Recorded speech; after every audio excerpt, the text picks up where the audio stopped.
Hey everybody, I'm joined by Gordon Howie, who is a fantastic motion designer and director. He's been doing it since 2011, mostly doing freelance, but he's also done a bit of a sprint where he's done full-time architecture visualization as well. Gordon, it's great to meet you. How are you doing today? I'm very well, thank you. How are you doing? I'm doing fantastic. Gordon, we talked a little bit before this interview, and you have a new short coming up called Broomsticks on Broadway. I got a peek at it. I appreciate you sending it to me. It is fantastic. I really enjoyed watching it. I would love to dive a little bit into it. We're going to play a short clip here. Hocus, hocus, how about bubbling? When the spell's complete, we're gonna move our feet and dance the whole night through. The moonlight, it told me exactly what to do. There's place to cook, there's a spell to cook. Let's have a bubble and brew. Awesome. So that was Broomsticks on Broadway. Gordon, can you walk us a little bit through some of the production process for this short? Sure thing. So yeah, Broomsticks on Broadway was, it came about for a number of reasons. And I think one of them was I wanted to create a show piece of work that sort of demonstrated where my style was at and also where my technical abilities was at. And I just wanted something that I could say, you know, I'm a director, I write and make all this stuff, I also animate. And I think also for a long time, I've just been wanting to make a short film anyway. So bear with me. This is like, the reason it all came around was I went to Pictoplasma in 2023. And, you know, we're watching a lot of short films and I was sitting in the audience thinking like, I should really make something and do something. And Pictoplasma is all about character design and making characters. So in my head, I'm thinking like, okay, which character have I got that I could go and revisit? And I'd made a small Halloween witch the year prior. So I thought, I think I'm going to go back to that little dancing witch because that was really good fun. And my friend who was with me at that point at Pictoplasma, he was in a similar headspace where he wanted to make a short film. So Kais and I, this is Kais Sarhan, we both decided, okay, let's do it. Let's make our short films, but do it together and keep each other accountable to get to the finish line.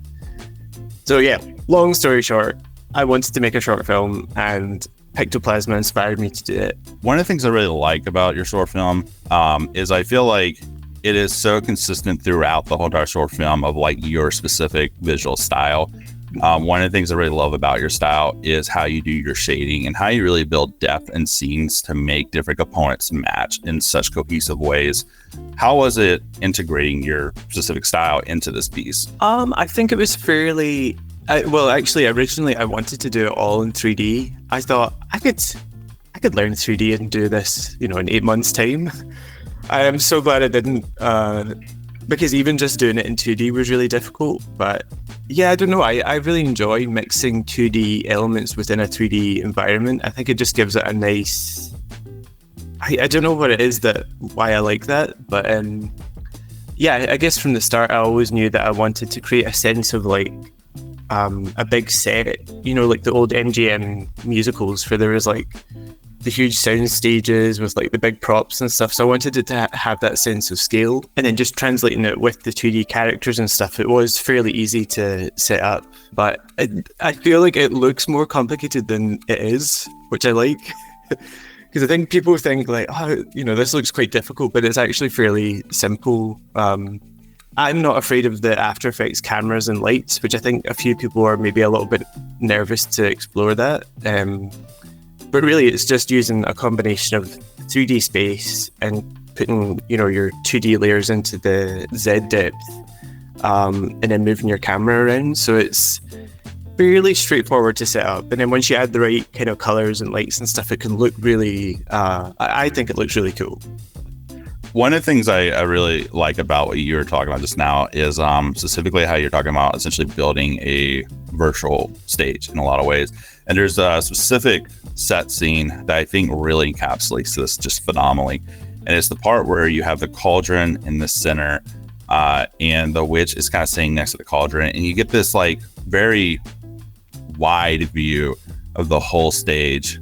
And I mean, it feels like a virtual stage in so many ways. And it feels like a Broadway stage.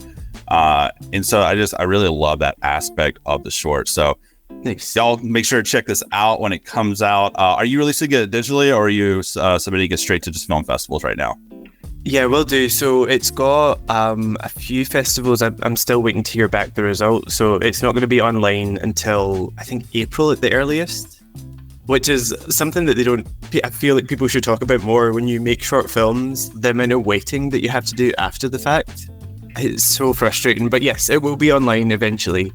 But it's currently under wraps until I finish that. So is this your first short film, or I mean, have you done a lot more in the past? I think I'm calling this one my first official short film because I have made bits and bobs in the past, but nothing to this kind of production scale. So yeah, I'm calling it my first official one. But yes, I have made other films prior.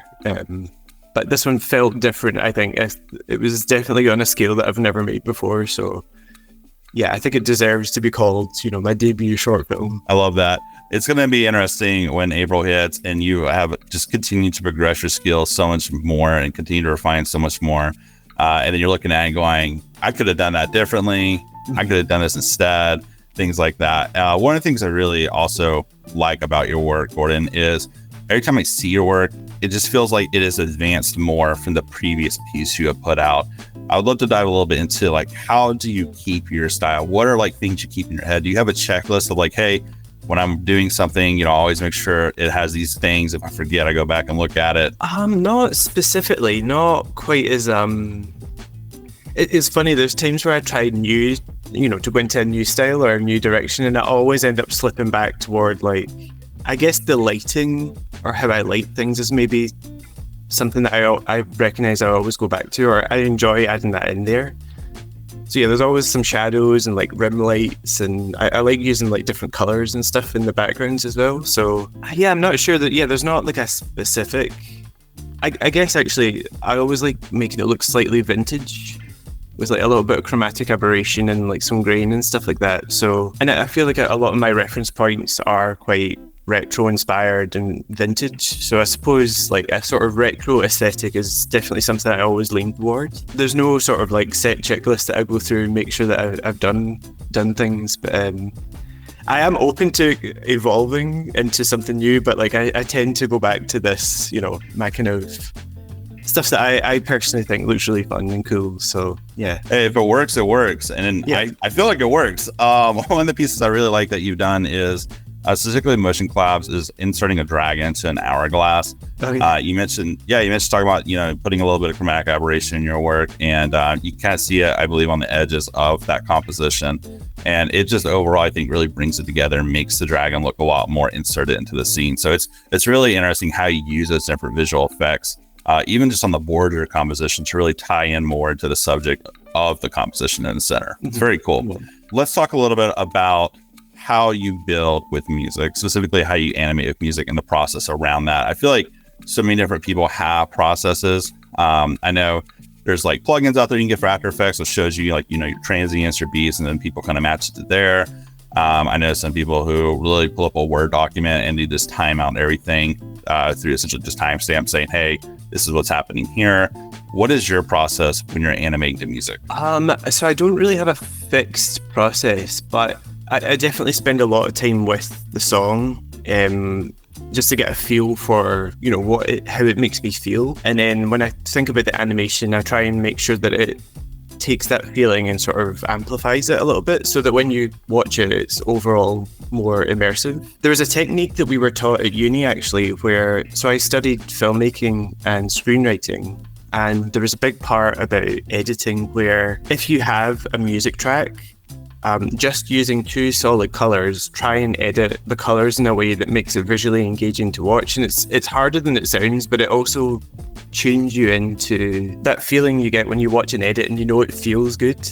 I think when you just use colors, I think you can start getting that sense of what works and how much time you need to actually digest the stuff that you're looking at. So I guess there's a little bit of that in my mind as well, where I just try and think of lengths of shots and making sure that the rhythm of everything feels nice and works with the song. Broomsticks was tricky because I wrote the song and then I was collaborating with the band, there was a lot of back and forth and the edit changed so much. I mean, I have like, I think it was like 28 animatics I ended up with. You know, there's so many sections that we were shuffling around and like, okay, let's reduce this a little bit and take that out. And because I was waiting for the band to give me kind of final tracks and stuff to actually work with, there was a lot of times where I was kind of trying to fill the gaps without really knowing what it was going to sound like. So that was slightly different in that the music and the visuals were kind of happening simultaneously, whereas I'd prefer to have just the music track initially and then I can sort of figure it out in my own mind before I begin. Yeah, it was a good learning experience, I think.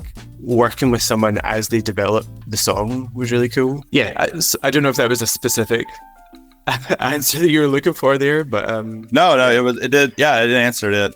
So, you know, it sounds like essentially, you correct me if I'm wrong, but it wasn't, like you said, it wasn't a case where the song was already made and then hand it to you and you animate around a song. It was, you're literally storyboarding and then working with them at the same time while they're even developing the song to begin with. So yeah, I had key kind of thumbnails in my mind of what the scene was going to be. So it started off sort of like the thumbnail just took up like say a minute worth of time, and then the more information I got back from the song, I started splitting it up further and further into what the final shots ended up being. So yeah, it was definitely a process, a kind of back and forth of giving the band something to look at and then getting the song back and then tweaking it and then, you know, back and forth. So yeah, it was good. What is something that you took away from working on that project that you're just like, cool, like either one, I know to do this completely different, and two, I know not to do this, or three, I know what to do moving forward. It's just going to make my life so much easier. I think the biggest takeaway is like just trusting my own instincts a lot more. And another takeaway I got was, I think I got a lot of people involved quite early on to give me opinions on the animatic. And I've learned that like number of opinions isn't necessarily helpful. It makes it a little bit trickier actually. So like having a smaller focus group that you really trust to give opinions is like really important. What would I do differently? I think the character rigs probably need some love and attention. They were, I mean, and even actually the character design came in fairly late into the process. So like, this is maybe like blasphemous to say this, but like I basically go from sketches and then I also almost immediately go into animation or setting up my scenes so that I can get a sense of like what objects I need to design and where the characters are going to be placed. So I tend to work with placeholders quite a lot until I'm happy with how the scene feels. So the character design did actually come later in the project, which is like probably not sensible to do. So yeah, I think I would design the characters and probably stress test the rigs much earlier in the process. So yeah, to make my life easier, definitely getting more of a team together.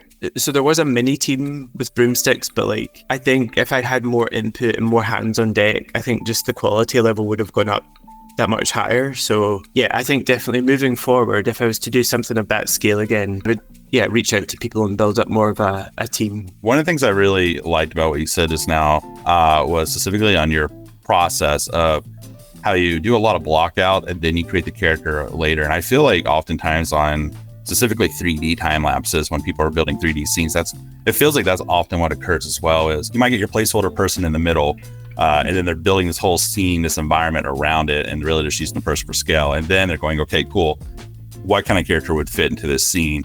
And I think that is nice insight into how processes can be so different for various people depending on their way of thinking. For someone else may say, you know, I have to build a character, then build a world around them. That's not always just the black and white best way process. It really feels like oftentimes what works best for you in your process and how you do things.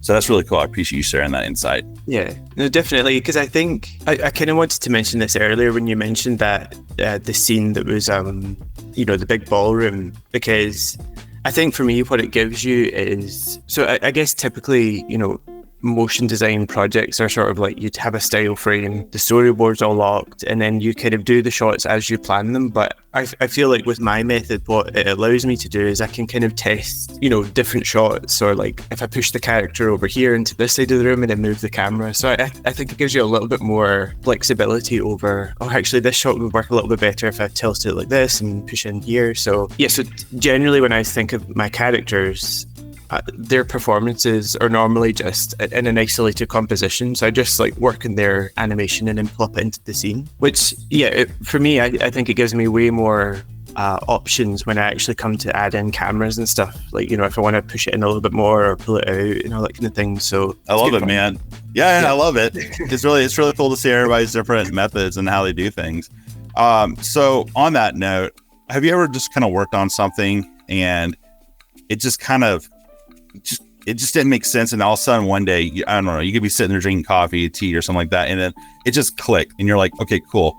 I just realized, you know, how I'm going to do this. You know, you did some problem solving outside of actually sitting down at the workstation, but it clicked in a way that really just kind of changed your overall perspective on how you tackle challenges or the specific way you do a certain production. Have you ever had that experience? I think, yes. I can't think of a specific example off the top of my head. I guess in the case of Broomsticks, there were so many shots that I was putting off subconsciously because I knew they were going to be difficult. And again, I can't think of like a specific one off the top of my head, but when there's a deadline in front of you and you know you have to deliver it, somehow you just push through that barrier. I think for me, it's like, I still remember, again, I can't remember what shot it was, but I know that it was like the deadline was coming up and I had this shot that I hadn't started yet, and I thought, okay, this coming Saturday, that I'm not going to move forward until this is done. So I think setting myself kind of limitations and also having the deadline approaching you, really, I think I need pressure sometimes to actually push through that mindset to just get things done. But yeah, I feel like I can't think of any other specific examples at the moment of that kind of experience. But with Broomsticks, I definitely had it where, you know, the whole time I was thinking, I don't know how to do this.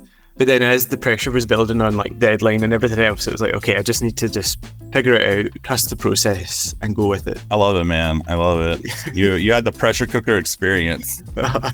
Yeah, absolutely. Yeah. I know. I wish it was more of a conscious decision, but it felt like subconsciously I knew I needed that pressure, you know? So it was like, my brain was like, okay, we're going to wait till the very last minute before you can actually get through this. You have been doing freelance since really like 2011. Yeah, I mean, it's been years of doing freelance, and I'm sure you have so much experience and like stories and everything.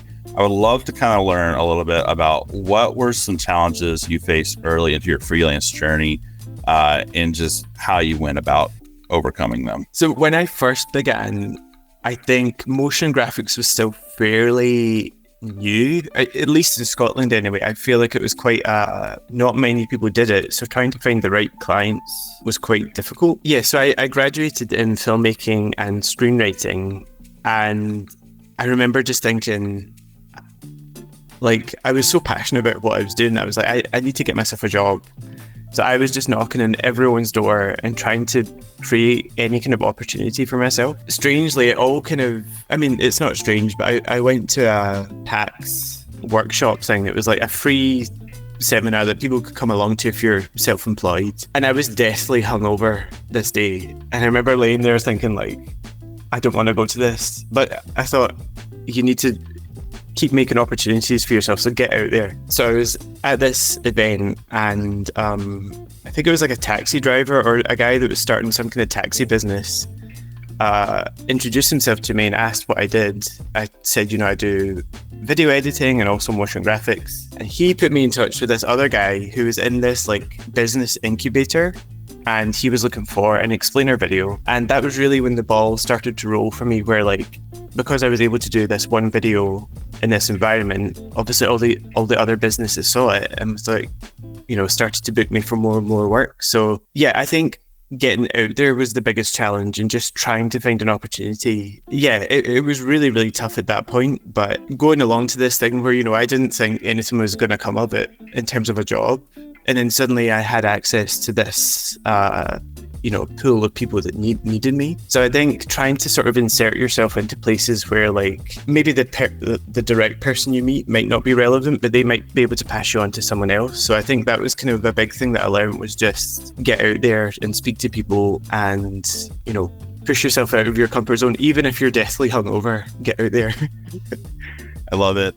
You know, it's so interesting that you say that as well, because I feel like I was talking to Ryan recently, Ryan Summers, and the vibe was he tends to have a lot of people come to him. It makes sense, his role and everything. But he talked about a little bit how when he went to I want to say it was Camp MoGraph, how he made an intentional purpose to go sit next to people he doesn't know or he didn't know, and just kind of talk to them, intermingle with them. And I think it's so easy to just be a lurker, not actually talk to people. Like Gordon, we hadn't talked until today, really.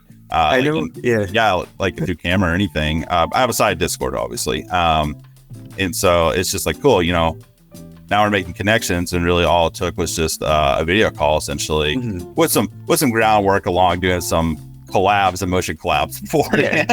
Exactly. I definitely think there's something in just you don't know what other people could, or who other people could introduce you to, or what relationships can come out of, and fair enough, I am a very social person, and I know that that's maybe not advice that maybe people who aren't as social, might not be as comfortable with that. But if you can find somewhere in the middle where you can get yourself out there to events or networking spaces where you can be in that mix of people, then I think it's a really crucial thing. Yeah. Did I answer your question? Yeah, you did. No, you did. You absolutely did. Don't worry about it. You're so right, though. And you never really know when opportunity is going to arise. I mean, with Mike Pandora, Arcane Mission, his start essentially was him talking to someone in a coffee shop, and that kind of led him to his freelance journey. And I mean, that's a brief moment in someone's whole entire life. It's just that one moment. So it's absolutely interesting to see, just knowing the opportunity is always out there and always just kind of being ready for it, but not always expecting it necessarily. You don't want to go in again, I'm going to go find an opportunity here, but just knowing that it is there at times. And I think that's really important as well. I think that's something I learned along the way is like, I heard this quote once that's expectations are just an unfulfilled disappointment. So if you can go in with no expectations, and you're only ever going to leave with, well, you can only leave with what you've come in with, and you can only gain from it, So like, have no expectations and just see what happens, I love it. Wise words with Gordon. Let's go. I love it, man. Awesome. So I want to talk a little bit about your architectural visualization. Is that the correct way to say that? All right. I just want to jump into it, man. We didn't, for the record, anybody who's watching, I didn't know about this before going into this call. And so this is something we discovered early on prior to beginning the recording. I wanted to know a little bit about that journey, because I think that's just like, I would like, it's just a fascinating aspect I didn't think about at all, or would have thought about, and just kind of how you got into it, what was it like, and then ultimately, kind of what got you out of it. So to go back to the guy that was in the business incubator, I was doing a lot of work with him doing infographics, and so I was building up a strong body of work that demonstrated, information at a kind of corporate level, and at this point, I think freelance wasn't, I think in my head, I just wanted something full-time. I feel like I learn better when I'm around other people. So like freelance for me at that point just didn't feel quite right. So I was actively looking for a full-time position, and this studio was hiring for a junior motion graphic designer. So I sent in my showreel with all my infographic work, and they took me on. And they specialized in, so it was architectural visualization, and it was sort of like logistical planning for a build site, so it's like diggers come in here and phase one happens over here and all this kind of stuff. So it was very, it was like 3D renders with labels and stuff on top of it. So I was just in the motion graphics team, and I would be given, 3D content from the 3D team, and then we would just composite it all together with labels or information and package it up. So I was there for 4 years, and it was a mixed bag. I think parts of it were really challenging in terms of the timeline that you were given to do things was often quite short. And I think that was no one's fault other than typically these big construction projects. It was almost like the animation was the last thing on their mind, and they're like, oh yeah, we should go and book this animation to be done. But often it would be like, oh, we've got 3 weeks to our deadline. You're like, no. So often it was under pressure. But in hindsight, I'm thankful for that because like I think it has trained me really well to figure out how to make things look good quickly. And also just in general, there was a lot of compositing happening, which is what I quite like to do with my 2D work now. So I think that's kind of always stayed with me, is like just compositing things together. And then I left because I mean, you've seen my work and my style. It's full of characters and stories, and I think I just never felt totally satisfied creatively with what I was doing there. I think my imagination, I often felt like I was trying to make things look not quite my style. So I thought, it's time to leave and just move on to different things. So yeah. What was that process like? Was it just was it like you just kind of walk in one day and you're like, hey, I'm stepping away, I'm starting this new journey, we're gonna see what happens?